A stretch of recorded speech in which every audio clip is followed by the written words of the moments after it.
Please believe me, officer. I never intended to kill anyone. These were the first words from Nobuya Kais when he was arrested 2 hours later, after finally regaining his composure. Kais began by explaining just how financially strapped he'd been lately. In his small apartment where he was months behind on rent, Kais received a package in the mail.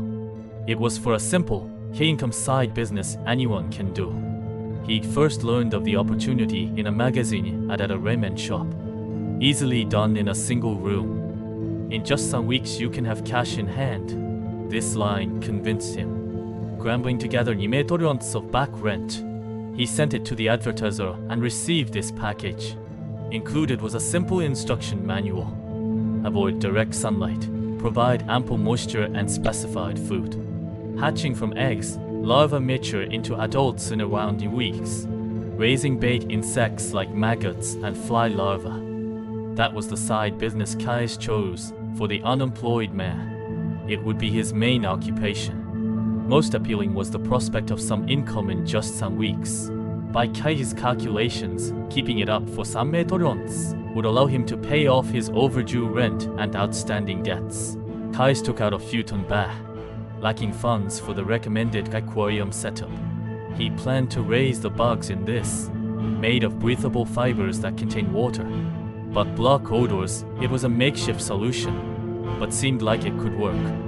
He mixed the moist bedding, feed-like bedding, and bag of eggs from the package into the Futon bath. He could hear the newly hatched larvae squirming around inside. The worms grew steadily as expected. Just weeks, then he would pack the plump, matured insects into the provided bags and ship them back to get paid. To Kais, the sounds from the Futon bath were like the hammer strikes of the god of good fortune. Around each week before he could ship them, a problem arose. He was out of food for the bugs. He could order more from the company, but had no money to pay for it. He could hardly afford meals for himself anymore either.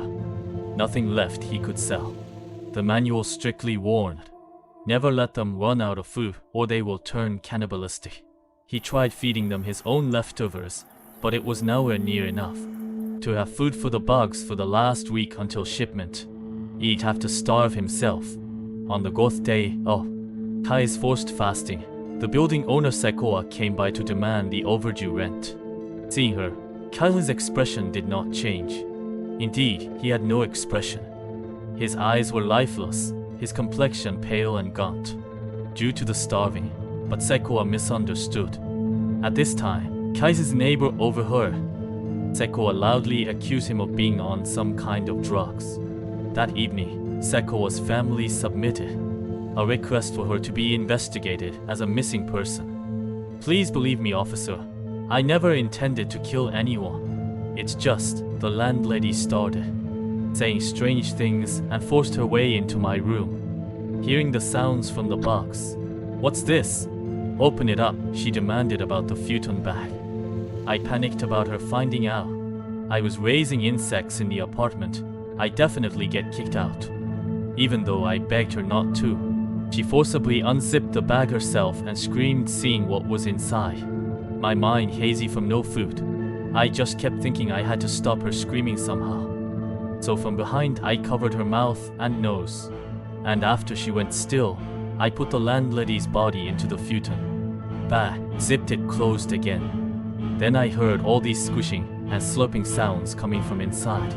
I was going crazy listening to it all night. Please believe me, officer. I didn't mean to kill her. Based on the neighbor's testimony, a warrant was issued, and officers arrived at Kai's apartment some days after Sekoa's disappearance. Junichi Tanaka, the investigator who unzipped the sleeping bag, has been unable to eat spaghetti since.